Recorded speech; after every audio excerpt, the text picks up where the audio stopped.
ॐ आप्यायन्तु ममाङ्गानि चक्षुः श्रोत्रमथो बलमिन्द्रियाणि च सर्वाणि सर्वं ब्रह्मोपनिषदम् अहं ब्रह्म निराकुर्याम् मा ब्रह्म निराकरोत निराकरणीयस्तु तदात्मनिरतेयोपनिषत्सु धर्मान् हे मयि सन्तो ॐ शान्ति शान्ति शान्तिः। शङ्करं शङ्कराचार्यं केशवं बादरायणं वन्दे तव पुनः पुनः ईश्वरो गुरुरात्मेति मूर्तिभेदविभागिने व्योमवद्व्याप्तदेहाय दक्षिणामूर्तये नमः। ओम शांति शांति।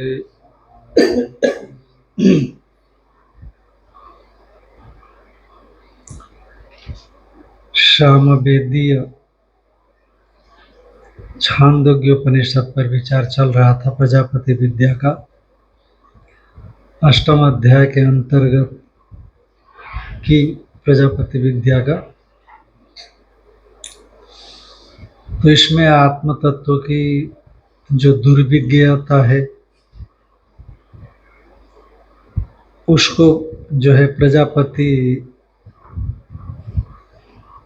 की बातों को ध्यान में रखते भगवान भाष्यकार मतांतरों का उद्धृत करते हुए व्यक्त कर रहे हैं कि आत्म तत्व दुर्विज्ञ है।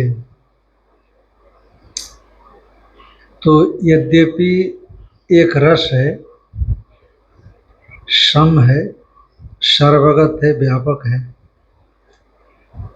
पर होने पर भी इसको उपाधि से परिच्छिन्न मान करके, उपाधि से विशिष्ट मान करके कोई लोग उसको केवल दृष्टा ही मानते हैं, कोई इसको कर्ता भोक्ता मानते हैं, कोई इसको विनाशी मानते हैं, हर क्षण विनाशी। बौद्ध लोग, चार्वाक ने तो कह दिया कि भूत चतुष्टय के मिलित रूप से ही चेतन पैदा होता है।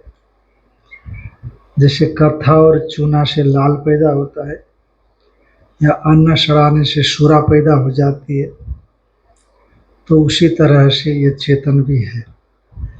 और जब भूत चतुष्टय का संघात रूप शरीर नष्ट हो जाता है तो चेतन भी नष्ट हो जाता है।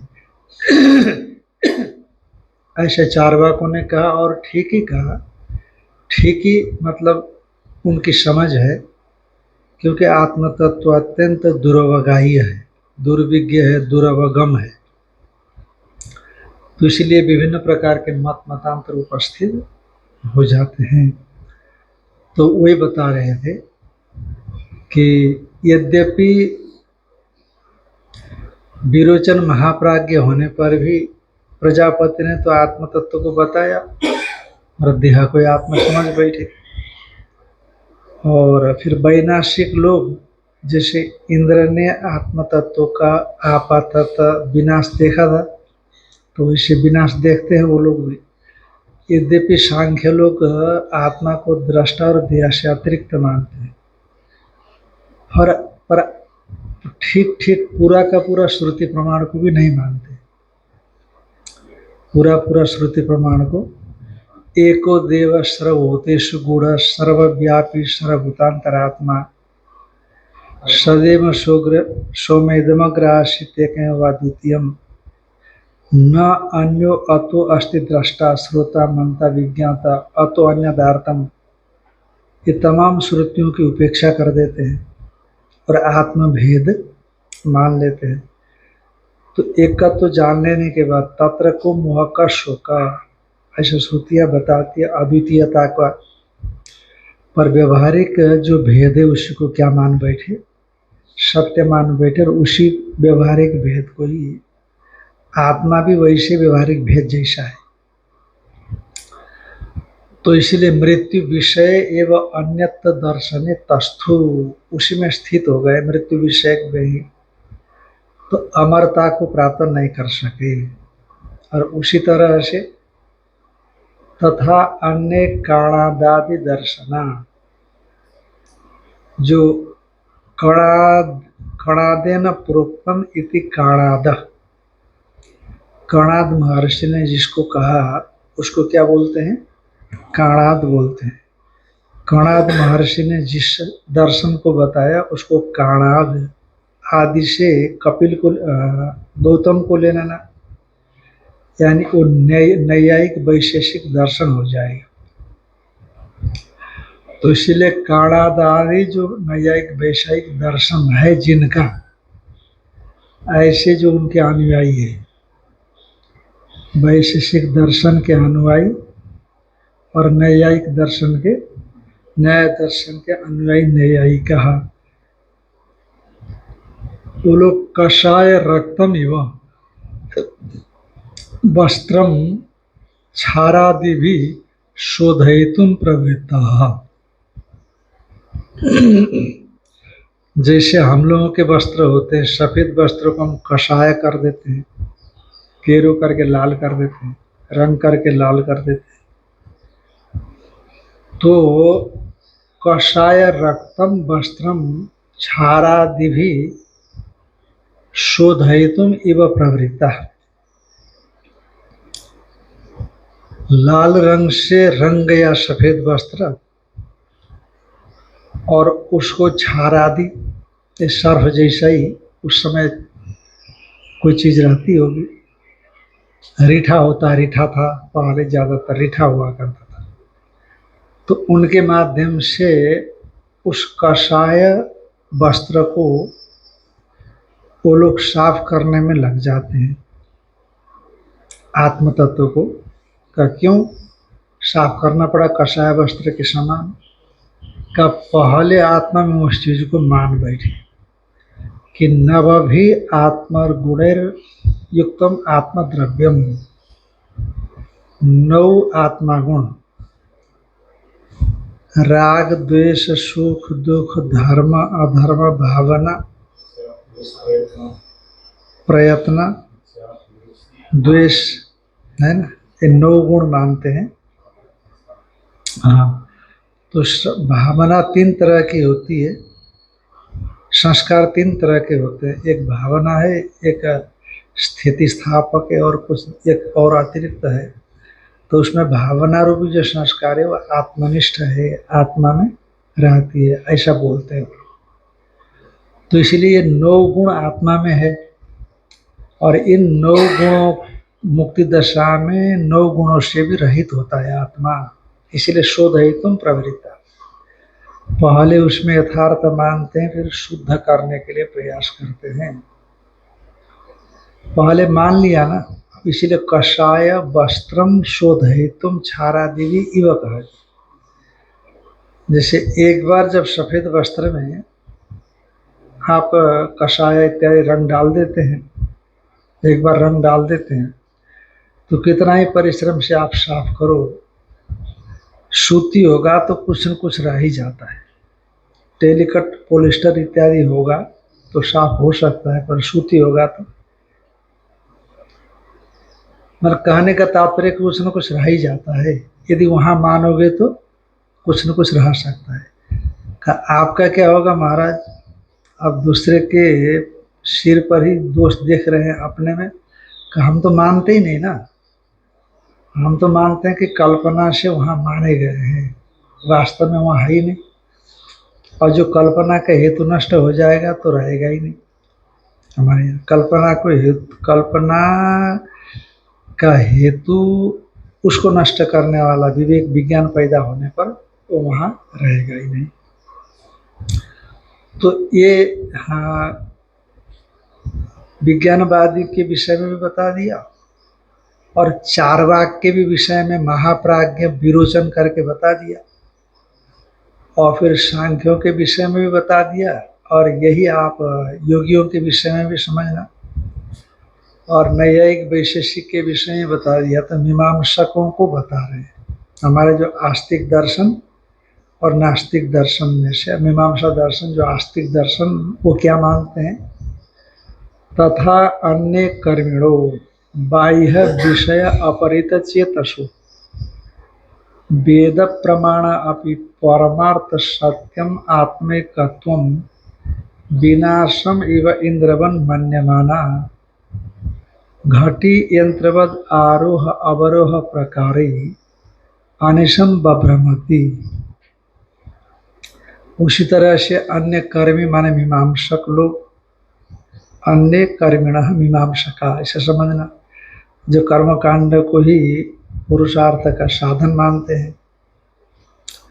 और वो कैसे, बाह्य विषय से उनका चित्त बहुत खींचा हुआ है, कर्मकांड करते रहते हैं ना, यज्ञ करो, ये करो, वो करो, ये यज्ञ करो, वो क्या करो, इस ढंग से करो, बड़ा काफ़ी झंझटिया काम होता है, बड़े बड़े यज्ञ का आरंभ करो। इसलिए बाह्य विषय से जिनका चित्त खींचा जा रहा है, अपरित हो गया है, ऐसे अन्य कर्मी जो मीमांसक वेद प्रमाण, ये तो बिल्कुल टोटल वेद को ही प्रमाण मानते हैं। जैसा कर्मकांड वेद भाग में आया उससे टस से मस नहीं हिलते, है तो वेद प्रमाण, पर ऐसे होने पर भी परमार्थ सत्यम आत्मिकत्वम, जो परमार्थ सत्य आत्मिकत्व, अभेद को इन्होंने उपेक्षा कर दी, अभेद का उपेक्षा कर दी और भेद में ही रह गए। और भेद में तो आप जानते हैं कि द्वितीयाद्वय भयम भवति, निर्भयता, अभयम वै जनक प्राप्तोषि, भय माने द्वैत, अभय माने अद्वैत। हे जनक, आप अभय माने अद्वैत को प्राप्त हो गए हो। इसलिए जब भेद मानेंगे तो द्वैत रहेगा, भेद होगा तभी ना, ये मुझे कुछ नुकसान पहुंचाएगा, मैं उसको कुछ नुकसान पहुंचाऊंगा, वो ये बात रहेगी। अभेद होगा तो कोई दूसरा रहा ही नहीं, कौन किसको नुकसान पहुंचाएगा, है कि नहीं। तो ये रहा परमार्थ सत्यम आत्मिकत्व विनाशम इव, मानव आत्मिकत्व विनाश के समान, अर्थवाद कहा दिया, वो है ही नहीं।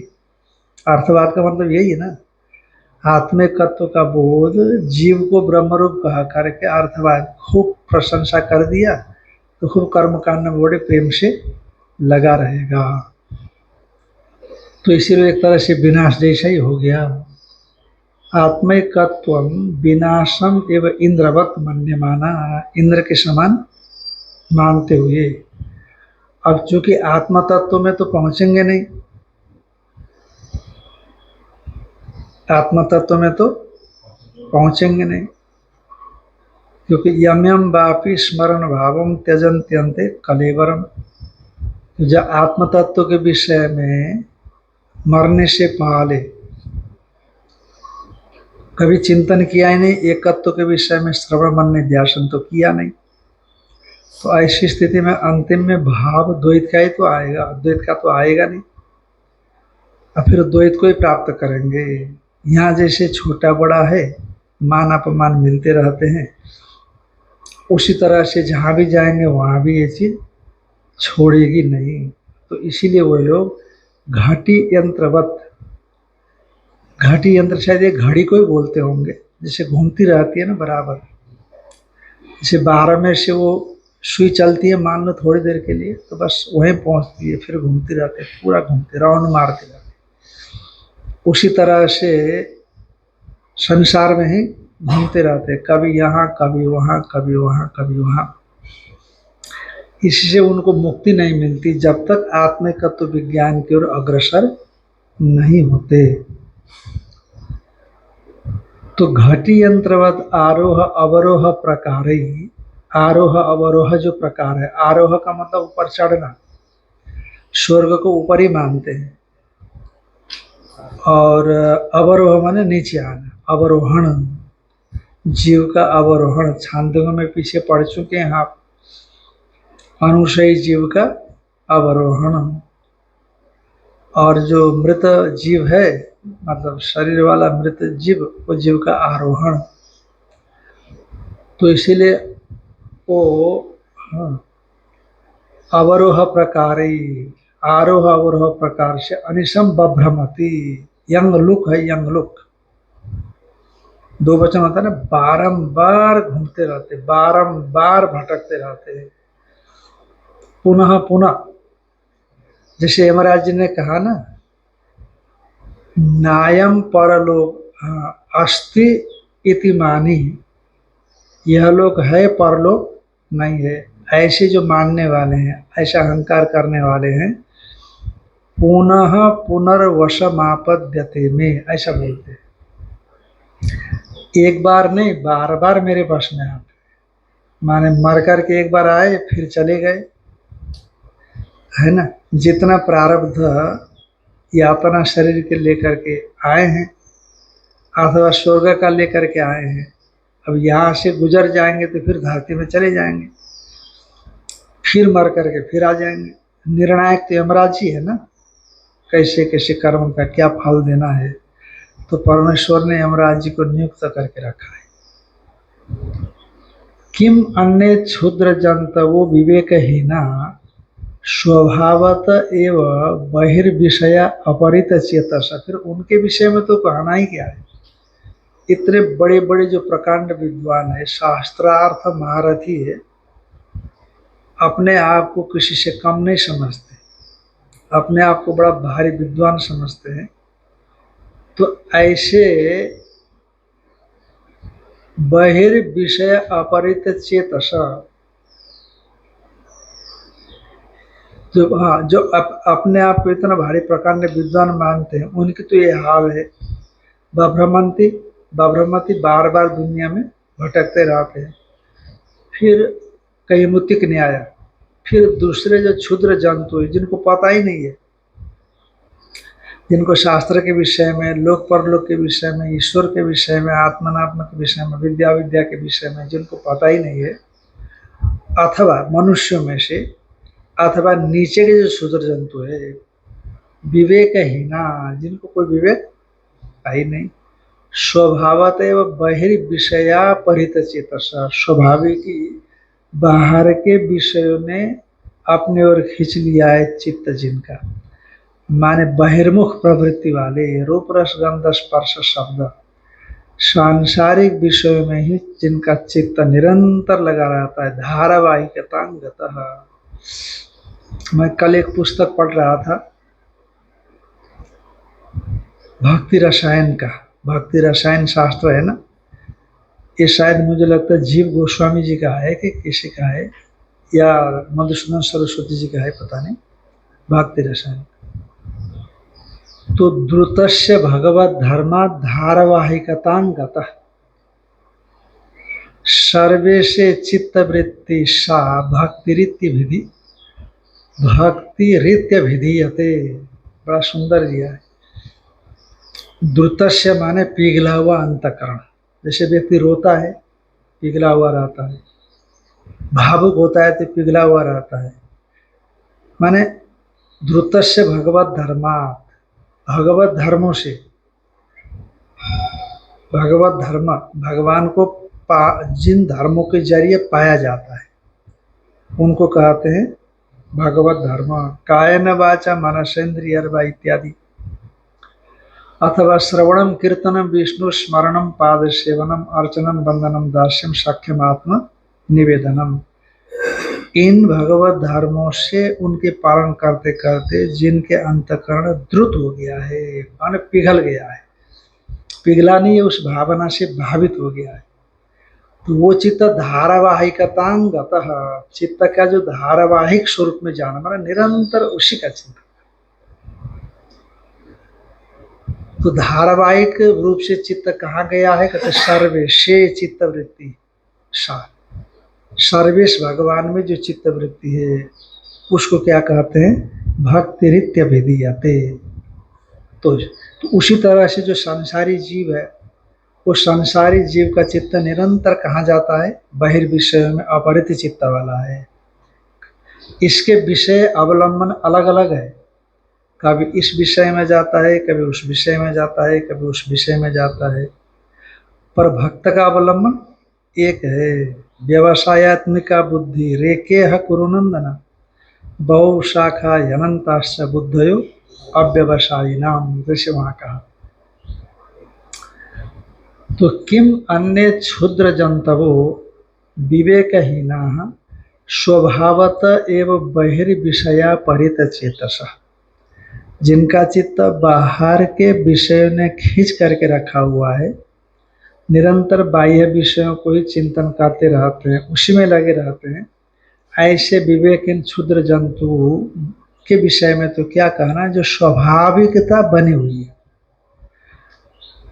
अब वो कहीं पशु योनि में है, पक्षी योनि में है, सरीसृप और भी नीचे कीड़े मकोड़े की योनियों में है, वहां तो बाह्य विषयों में है, अपरित चित्त ही रहेंगे, अंतर्मुख कभी होंगे नहीं, सुषुप्ति को छोड़ करके। सुषुप्ति उनको भी होती है,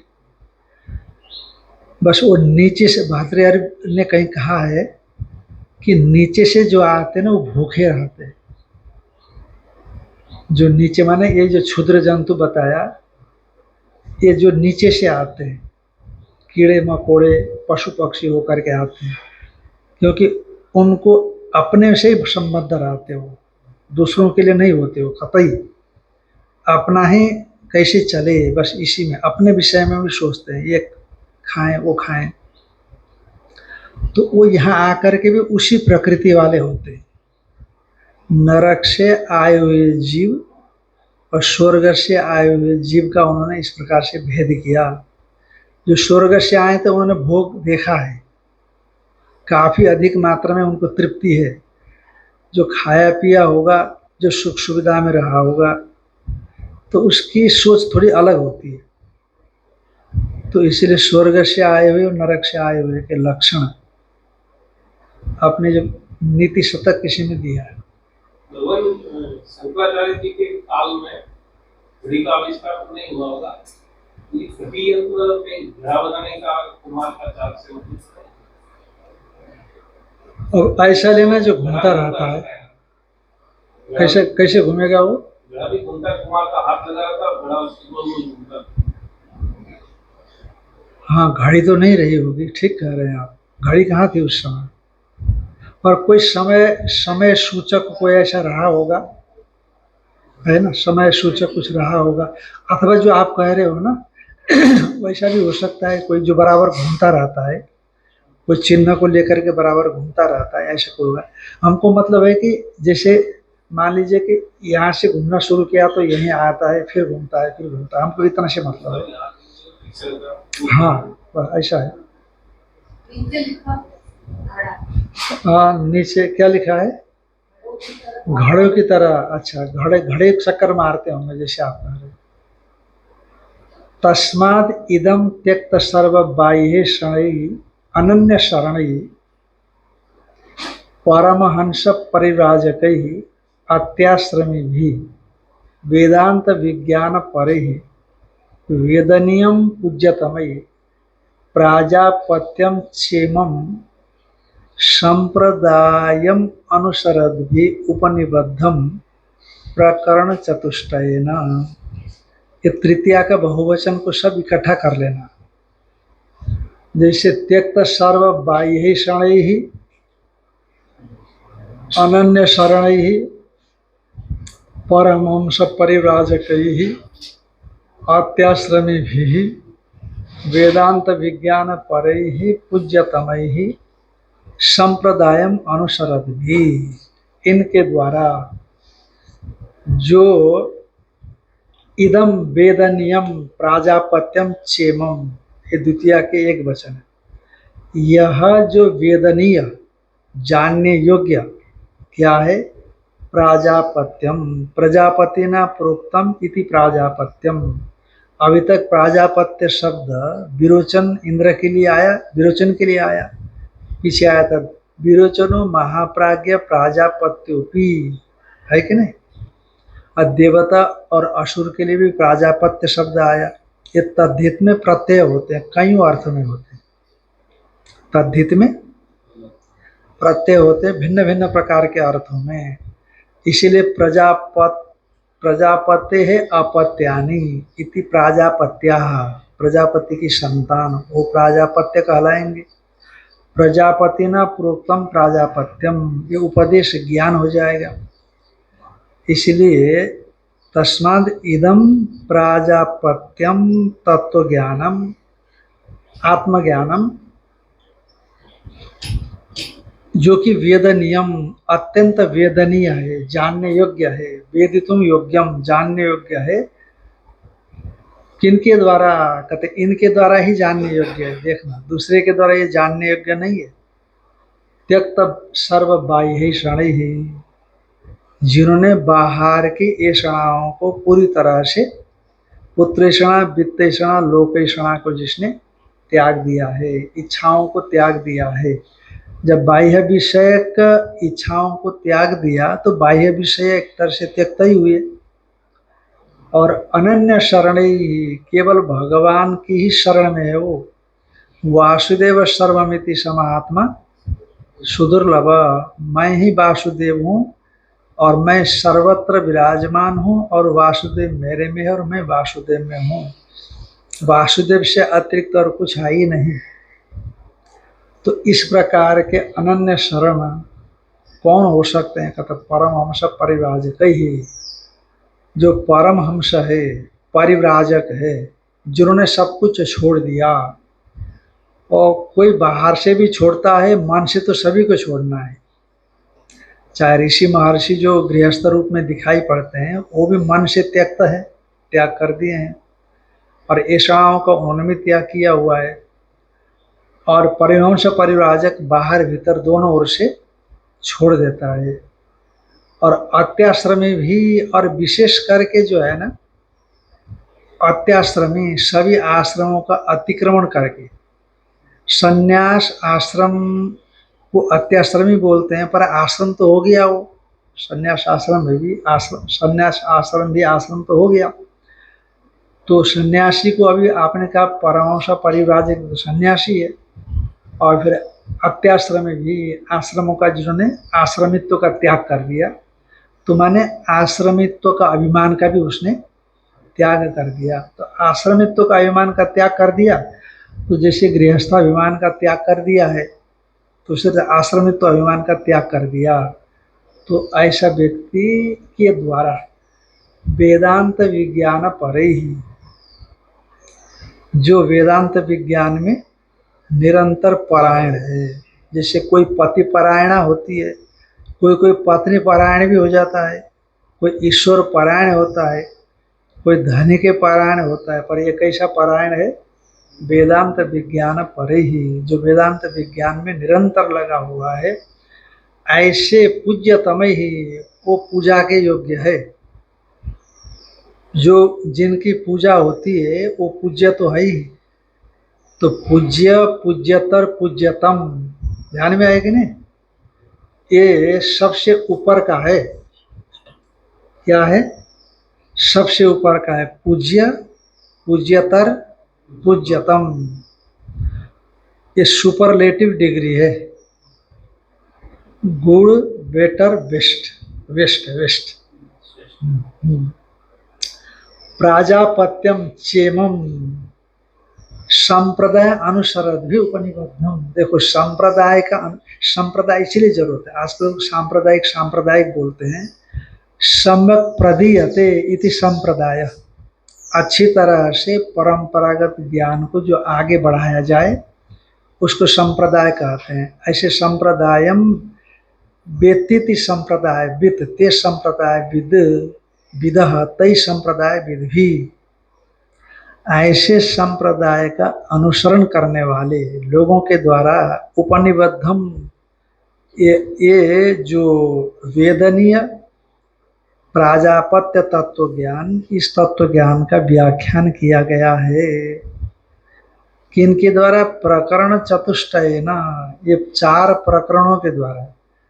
माने कहने का मतलब जागृत पर्याय, स्वप्न पर्याय, सुषुप्ति पर्याय और तुरीय पर्याय के माध्यम से प्रकरण चतुष्टयम। देखो टीका की पहली पंक्ति है, स्थानत्रयम तुरीयांच इति एतद् विषयम प्रकरण चतुष्टयम। तथा तो परमहंस परिव्राजकाचार्य इसका उपदेश भी करते हैं और तत्वबोध भी कर लेते हैं, और जिनको बोध है वही तो करेंगे ना। तो इसीलिए कहता था अनुशासति अद्यापि, आज भी उसी प्रकार से जो बताया गया है परमहंस परिव्राजक, जो संपूर्ण ऐषणाओं को त्याग कर दिए हैं, पूज्यतम है, वेदांत विज्ञान में निरंतर लगे हुए हैं, है कि नहीं।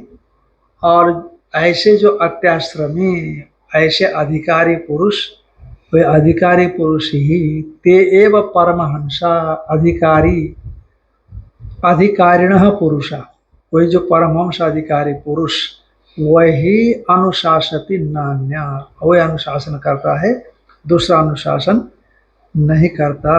तद्विज्ञानार्थम सगुरुमेवाभिगच्छेत् समित पाणी श्रोत्रियम ब्रह्मनिष्ठम तद्विद्धि प्रणिपातेन परिप्रश्नेन सेवया उपदेक्षन्ति ते ज्ञानम ज्ञानिनस्तत्त्वदर्शिनः। ऐसा तो इस तरह से यहाँ आत्म तत्व के विषय में उपदेश दिया।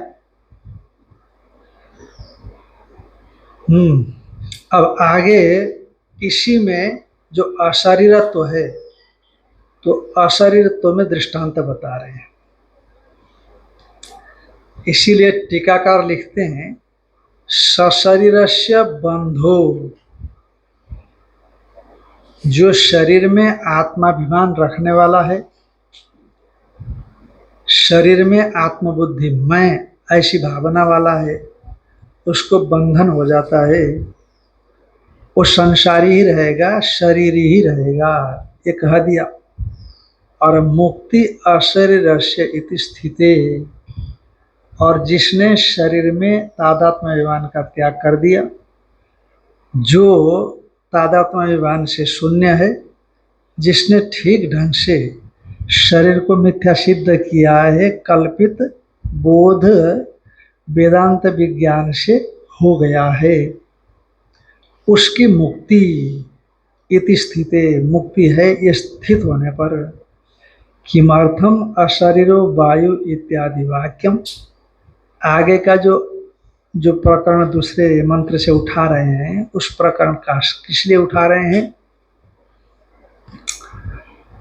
तो अब बताते हैं कि भगवान भाष्यकार उसको उत्तर देते हैं कि तत्र अशरीरस्य संप्रसादस्य अविद्यया शरीरेण अविशेषताम् सशरीरताम् एव संप्राप्तस्य शरीरात् समुत्थाय स्वेन रूपेण यथा अविनिष्पत्ति तथा वक्तव्या इति दृष्टांत उच्यते। तत्र अशरीरस्य, जो शरीर में तादात्म्य अभिमान से शून्य जो आत्म तत्व है, पारमार्थिक स्वरूप है, संप्रसादस्य जो संप्रसाद है, जो कि अविद्या शरीरेण अविशेषताम शरीरताम एवं संप्राप्त है, तो वही, क्योंकि अनेन जीवेन आत्मना अनुप्रविश्य नाम रूपे व्याकरवाणी, कि कोई परमात्मा ही अंत प्रविष्ट होकर के जीव संज्ञा को प्राप्त कर गया, ऐसा कहा गया है।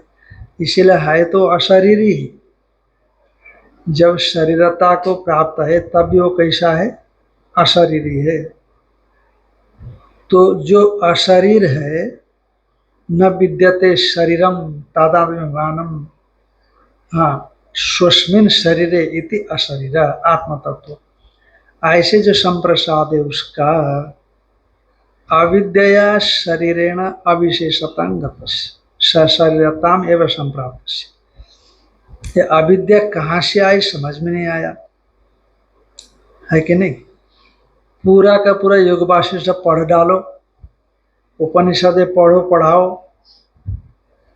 पर वो जो अशरीरी भाव है, वो अशरीरी भाव, जो अशरीरी भाव है, अशरीरी भाव का जो स्वरूप है, अशरीरी भाव जो स्वरूप है, वह स्वरूप सशरीरी के रूप में उसको मालूम पड़ता है अविद्या के माध्यम से। इतना बड़ा हठी अविद्या, हठी जो हठी होते हैं ना, हठी अविद्या भी बड़े हठी है, और किसी भी उपाय से वो जाती नहीं जब तक ज्ञान न हो। इसलिए अविद्या शरीरेण अविशेषताम, अविद्या से शरीर से अविशेष हो गया है। विशेष माने भेद, अविशेष माने अभेद, माने अविद्या से जो संप्रसाद है ना, शरीर के साथ अभिन्न हो गया। वो अशरीरी है, पर अविद्या से शरीर से अभिन्न हो गया। यानी कहने का मतलब शरीर अविशेषताम का ही अर्थ करते हैं। सशरीरताम एवं संप्राप्त, जो सशरीरी भाव तादात्म्य विभान को प्राप्त हो गया है उसका। जो अशरीरी है यह शास्त्र वचन है ना, और सशरीरी भाव भी आपका अनुभव है। अब शास्त्र वचन है कि अशरीरी भाव भी पारमार्थिक है, तो आपने को कहाँ पहुंचना है? अशरीर भाव में। इसीलिए संप्राप्त, ये कैसे आया इसमें मत जाना। कहते एक बार उड़िया बाबा जी से अखंडानंद जी महाराज ने पूछा, ये बंधन कैसे आया महाराज? तो उड़िया बाबा जी ने कहा, कैसे आया इसको मत पूछो, आया तो है ना आपके पास, बस उसकी निवृत्ति का उपाय ढूंढो। कैसे आया, कहाँ से आया, ये बंधन की उम्र कितनी हो गई, है ना? जब बंधन ये आया तो जब नहीं आया तो इसका स्वरूप क्या था, ये सब चक्कर में मत जाओ। क्योंकि यदि इसका इतिहास ढूंढने लगोगे, इसकी कुंडली निकालने लगोगे तो कुंडली नहीं निकाल सकते। बस इतना समझ लो कि है, मालूम पड़ रहा है मान लेना। जब मालूम पड़ रहा है तो है, क्योंकि ज्ञान से ही वस्तु की सिद्धि हो रही है ना, तो ज्ञान हो रहा है, बस मान लो कि है मान करके अब इसको न की ओर ले जाओ कि नहीं है। तो शास्त्र कहता है और कहता है कल्पना से है, और फिर एक ऐसी कोई एक कल्पना आ जावे कि उसको निवृत्त कर दे, बस उसके लिए आप कोशिश करते रहो। इसीलिए कहा कि शरीर संप्राप्त, ये आपके अनजाने में हो गया है, समझ में नहीं आया महाराज कैसे ये दोष बन गया, पता ही नहीं लगा। लोग बोलते हैं ना, ये कैसे हो गया, ये समझ में नहीं आया। तो पर आया है जरूर। कहते शरीरात समुत्थाय, इस शरीर से तादात्म्य का परित्याग करके, शरीर छोड़ करके नहीं, तादात्म्य का परित्याग करके स्वेन रूपेण यथा अभिनिष्पत्ति, अपने स्वरूप से जैसे संपन्न हो जाए, तथा वक्तव्य दृष्टांत उच्यते, ऐसा बतलाया जाना है, इसलिए दृष्टांत बताया जा रहा है। अशरीरो वायु अभ्रम विद्युत स्तनयत्नो अशरीराणि एतानि तद यथा एतानि अमुष्मात् आकाशात् समुत्थाय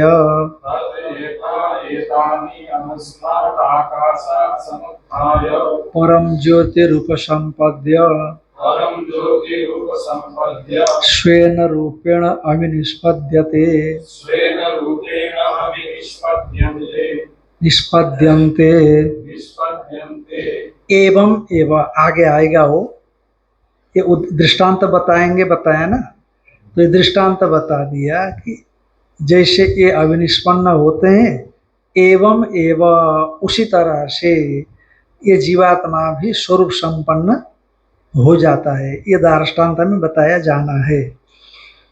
और इसलिए एवं अग्नि श्रुति का अर्थ पूर्व के साथ जुड़ जाता है। जैसे ये अविनिष्पन्न होते हैं, उसी तरह से ये जीवात्मा भी परमात्मा स्वरूप में संपन्न स्वेन रूपेण अभिनिष्पद्यते, ऐसा समझना उधर जाकर। तो क्या है दृष्टांत? अशरीरो वायु, वायु, हवा, जिसे कहते हैं ना पूर्वी हवा जब चलती है वर्षा के समय तो बारिश होती है। पूर्ववातादिना वर्षणम भवति, पूर्ववातादि से वर्षा होती है, ऐसा बोलते हैं। तो वर्षा के प्रति वायु है, अब्र है, विद्युत है, स्तनयत्नो है। स्तनयत्नो है वज्र निर्घोष, जो गरजना है, इसको स्तनयत्नो बोलते हैं।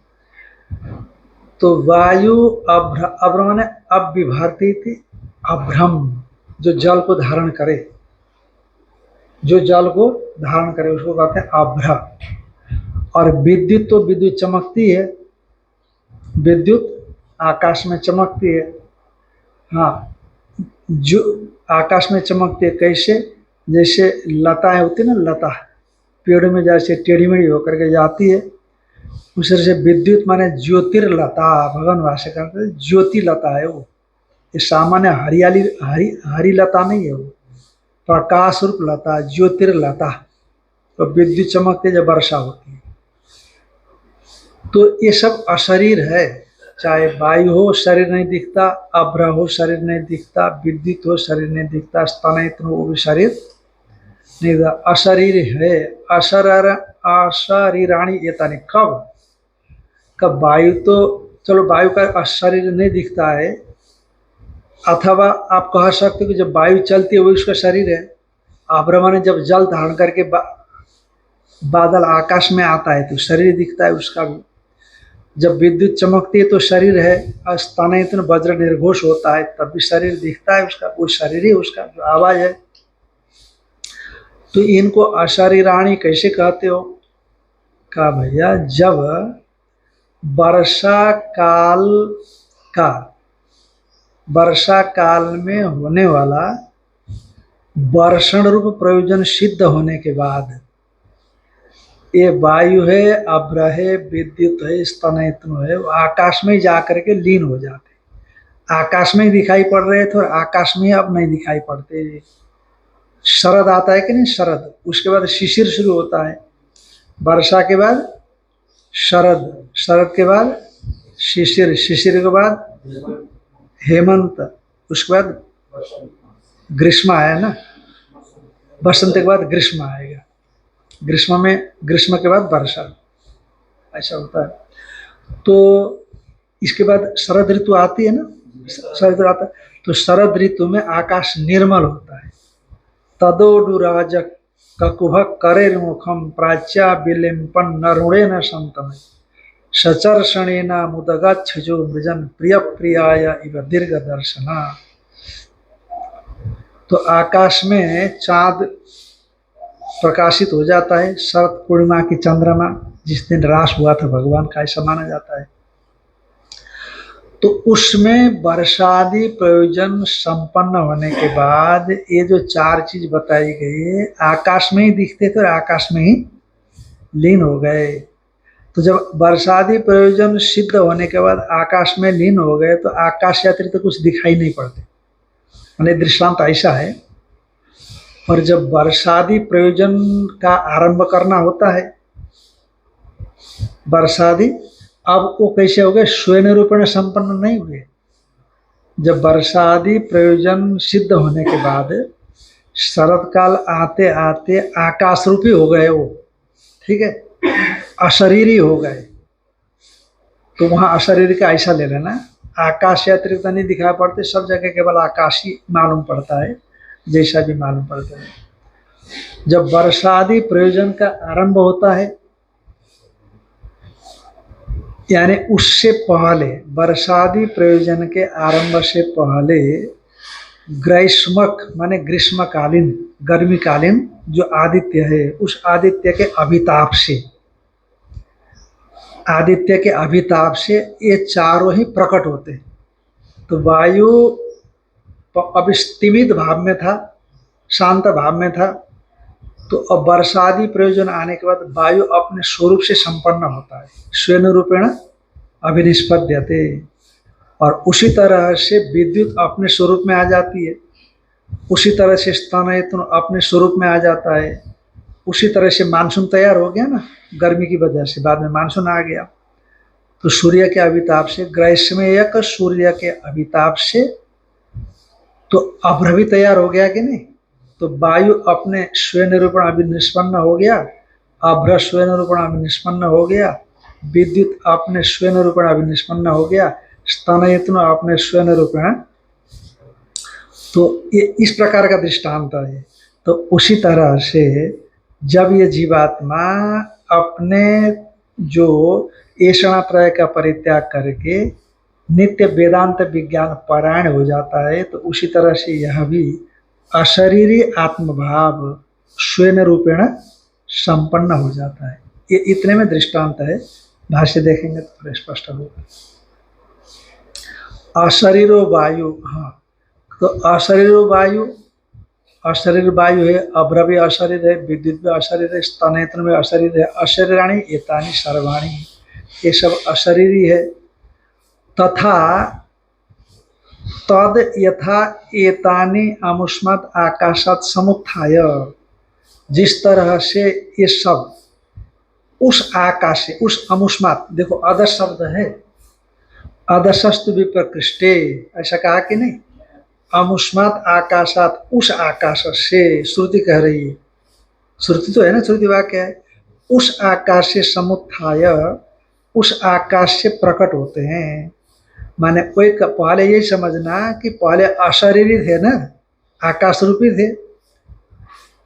जब ग्रीष्मकालीन आदित्य के अभिताप से वर्षादि प्रयोजन के लिए अपने सशरीर भाव में आ गए, तब अपने अपने स्वरूप से संपन्न हो गए। तो एताने अमुष्मत् आकाशात्, उस आकाश से, इस आकाश से, उस आकाश से का महाराज आकाश तो यहाँ भी है और आकाश वहाँ भी है। तो उस आकाश ऐसा कैसे कह दिया आपने, व्यापक आकाश तो यहाँ भी है ना, आकाश तो एक ही है। तो कहा श्रुति जो ये बता रही है, अमुष्मत् आकाशात् बता रही है, ऐसे बताने वाली श्रुति, कथन करने वाली जो श्रुति है ना, वो अपने को क्या मानती है। प्रजापति ये कह रहे हैं ना, इंद्र को उपदेश दे रहे हैं, तो प्रजापति वचन रूप जो श्रुति अपने को भूमिष्ठ मानती है। क्या मानती है, आप संकेत करेंगे भगवान भाष्यकार, अपने को भूमिष्ठ मानती है। और वो जो बादल इत्यादि से विशिष्ट जो आकाश है ना, यद्यपि आकाश एक ठीक है, पर बादल से विशिष्ट आकाश को भूमिष्ठ श्रुति होगी तो दूर दिखाई पड़ेगा कि नहीं, इसलिए अमुष्मात ऐसा कहते हैं, दूर। मैं जहाँ पर हूँ वहाँ से दूर उस आकाश से ही समुत्थाय, और ग्रैष्मेयक आदित्य के अभिताप से संतप्त होकर के वे अपने अपने परम ज्योति उपसंपद्य, या परम ज्योति का अर्थ लेना सविता संबंधी ज्योति, सावित्रम परम ज्योति प्रकृष्टम ग्रैष्मकम उपसंपद्य, माने आदित्य के अभिताप को प्राप्त करके। परम ज्योति का अर्थ यह है। यहाँ पर अभी तक आप परम ज्योति का अर्थ क्या समझ रहे थे, नित्य आत्म ज्योति, ऐसा विज्ञप्ति स्वभाव परमात्मा समझ रहे थे। परम ज्योति का अर्थ विज्ञप्ति स्वभाव परमात्मा ऐसा समझ रहे थे, पर ये परम ज्योति का अर्थ सावित्रम ज्योति, माने सविता संबंधी ज्योति, अभिताप, उस अभिताप को उपसंपद्य प्राप्त करके स्वेन रूपेण अभिनिष्पद्यन्ते, स्वेन रूपेण अभिनिष्पद्यन्ते। समझना, एक नहीं करना, चार है ना, इसलिए स्वेन रूपेण अभिनिष्पद्यन्ते, अपने अपने स्वरूप से संपन्न हो जाते हैं। नहीं तो उससे पहले मालूम ही नहीं पड़ता है कहाँ ये गए, गायब हो गए। अब देखो मई जून के महीने में कोई बादल का नामो निशान नहीं है, और आधी आधी भी थोड़ी पहले आकर के खत्म हो जाती है कि नहीं। विद्युत भी नहीं मालूम पड़ती उस पर, स्तनेत्र तो बादल ही नहीं, तो स्तनेत्र कहाँ से होगा। पर अब ये 4 महीने में सूर्य के अभिताप से फिर जब वर्षा का समय होता है तो वायु भी प्रकट हो जाती है अपने रूप में, भाई मैं आ रही हूँ, पूर्व से चल रही हूँ, अब जो वर्षा की संभावना बन रही है। अब बादल घुमड़ने लग जाता है, मंडराने लग जाता है, आकाश में एकदम काले काले बादल, जल वाले मेघ, अभ्र माने अपविभर्ती थी अभ्र, और विशेष विद्युत चमकने लगती है, स्तनेत्र का घोष होने लगता है, तो अपने अपने स्वरूप से संपन्न हो जाते। उच्यते अशरीरो वायु माने अविद्यमानम शिरपाण्यादि मद शरीरम अशैति अशरीर। अशरीर है वायु माने अविद्यमान शिरपाण्यादि वाले शरीर जिसका वो अशरीर हो गया। किंच अब्रह्म विद्युत स्तनयत्न इति एतानि च अशरीराणि, ये सब अशरीर है।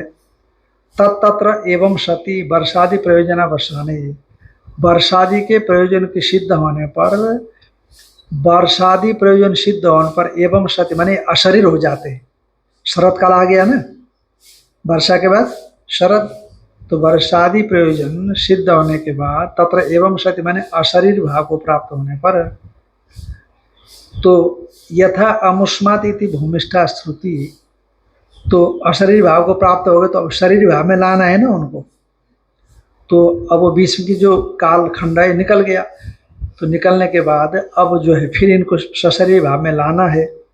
इसलिए अमुष्मात इति भूमिष्ठा श्रुति, अमुष्मात क्यों कहा, तो भूमिष्ठ श्रुति जो है ना, तो द्विलोक श्रुति द्विलोक संबंधिनम आकाश देशम व्यपदिश्यति, द्विलोक संबंधी, अंतरिक्ष से संबंधी, ऊपर संबंधी, जहाँ पर बादल इत्यादि है उनको आदेश उपदेश देती है। व्यपदिश्यति एतानि एथोक्तानि आकाश समान रूपतम आपन्नानि, जो पहले कहा था वर्षादि प्रयोजन अवसाने तत्र एवं सती, ये जो कहा था उसी को पुनरुक्ति कर रहे हैं आगे अन्वय करने के लिए। एतानि यथोक्तानि आकाश समान रूपतम आपन्नानि, यथोक्त आकाश के समान रूपता को प्राप्त है चारों वे। अब यानी स्वेन वायवादी रूपेण अगृह्यमाणानि, अपने अपने वायवादी रूप से वो अगृह्यमाण है, यानी आकाश साख्यातांगतानि, जो आकाश स्वरूपता को प्राप्त हुए हैं, जैसे ये प्राप्त हुए हैं। अभी पीछे पढ़ करके आए थे कैसे, यथा संप्रसादो अविद्यावस्थायाम शरीरात्म भाव में आपन्न, जैसे वर्षा प्रयोजन काल में ये अलग अलग भाव में थे, तो उसी तरह से संप्रसाद भी अविद्यावस्था में शरीरात्म भाव में आपन्न, शरीरात्म भाव को प्राप्त था जैसे, उसी तरह से यह भी कैसे थे, वायवादी रूपेण अगृह्यमाण आकाशाख्यानि गतानि। हाँ, तानि च तथा भूतानि अमुष्मात् द्विलोक संबंधिन आकाश देशात् समुत्तिष्ठन्ति वर्षणादि प्रयोजन अभिनिर्वृत्तये, तो वे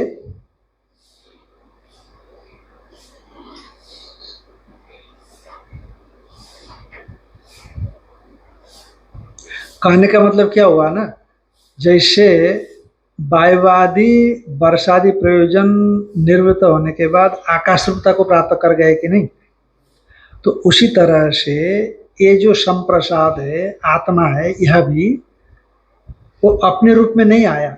संप्रसाद माने स्वयं रूप में संपन्न नहीं हुआ, अभी तो शरीर आत्मा भाव को प्राप्त कर गया। अपने को क्या समझने लगा, शरीर। जिस तरह से वर्षादि प्रयोजन के सिद्ध होने के बाद ये चारों आकाश रूपता को प्राप्त कर गए ना, उसी तरह से संप्रसाद जो अशरीरी आत्मा है, यह अविद्यावस्था में देह रूप हो गया है कि नहीं। जैसे वर्षादि प्रयोजन आने पर उनको अपने अपने रूप में आना है, उसे ज्ञान होने पर इसको भी अपने स्वरूप में आना है, ये बताना है। इसीलिए ऐसा कह दिया, यथा संप्रसादो अविद्यावस्थायाम, अविद्यावस्था में संप्रसाद शरीरात्म भाव को ही प्राप्त कर गया, शरीर को आत्मा मानने लग गया। जैसे जैसे उदाहरण में बोलो,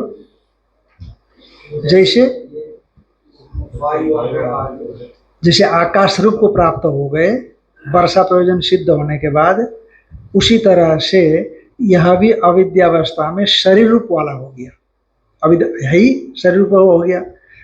अच्छा, तानि च तथा भूतानि, वे जो वायु में आकाश रूपता को प्राप्त कर गए, वो चारों अमुष्मात द्विलोक संबंधी ने आकाश देशात, वो द्विलोक संबंधी जो आकाश देश है कि नहीं, वो भूमिष्ठा श्रुति ऐसा बोल रहे, वहां आकाश देश समुत्तिष्ठन्ति, स्वयं रूप से उपस्थित हो जाते हैं, यानी वर्षणादि प्रयोजन अभिनिर्वृत्त है। वर्षणादि प्रयोजन की सिद्धि करने के लिए सफल करने के लिए।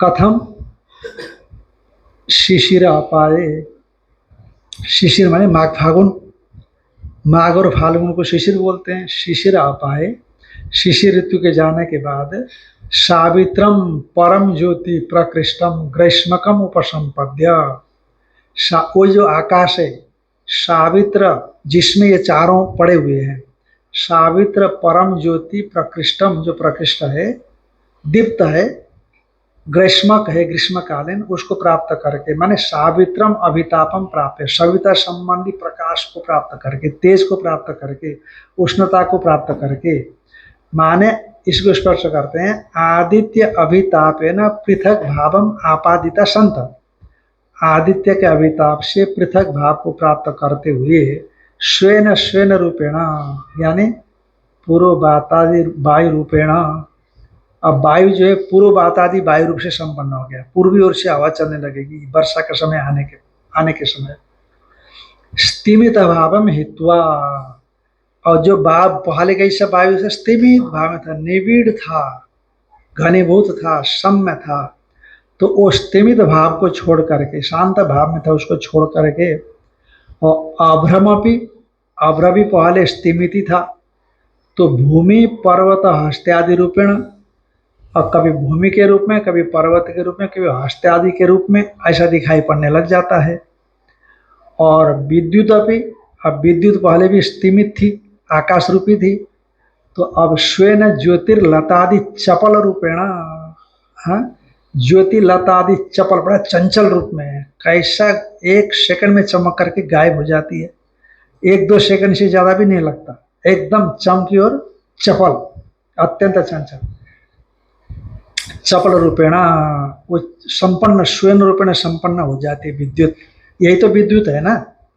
और स्तनयितनुरपि, और जो स्तनयितनु है वो भी स्वेन गर्जित अशनि रूपेण, अपना गर्जन, जो गर्जना करना रूप वज्रपात, गर्जना करना वज्रपात है ना, उसी को वज्रपात।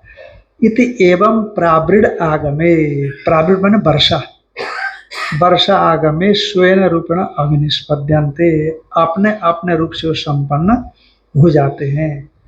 तो जैसे यथा अयम दृष्टांत, जैसे ये दृष्टांत है कि क्या है, वायवादीनाम आकाशादि साम्य गमनवत, जैसे वर्षादि प्रयोजन पूरा होने के बाद वायुवादियों का आकाश आदि के समानता प्राप्त होने के समान अविद्या संसार अवस्थायाम शरीर साम्यम आपन्नो, अविद्यावस्था में, संसार दशा में शरीर साम्य का आपन्नो जीव, अहम अमुष्य पुत्रो, मैं फलाने का पुत्र हूँ, जाता मैं उत्पन्न हुआ हूँ, जीर्णो माने बूढ़ा हो गया हूँ, मरिष्य माने मैं मरूंगा, इति एवं प्रकारम प्रजापति न, प्रजापति न इव मघवान, जैसे प्रजापति का कहा हुआ आत्मा को मघवान ने जैसे समझा, माने मरता हुआ सा, उसी तरह से यथोक्तेन क्रमेण, यथोक्त क्रम से नाशी त्वम देहेन्द्रियादि धर्मा, हाँ, जैसे प्रजापति ने इंद्र को एक एक पर्याय से हटाते हटाते तुरय में पहुंचाए कि नहीं, उसी तरह से इसको भी, इस जीवात्मा को भी यथोक्तेन क्रमेण, प्रजापति के द्वारा भगवान को बताए हुआ क्रम से नाशी तुम देहेन्द्रियादि धर्मा, तुम देहेन्द्रिय धर्म नहीं हो, तत्वमसीति प्रतिबोधिता, तुम वही परमेश्वर रूपी हो, ऐसा बोधित होने पर क्या होगा, वो स्वयं रूपेण अभिनस्पद्यते स उत्तम पुरुष, ऐसा बताएंगे आगे, इसको फिर कल देखें। ओम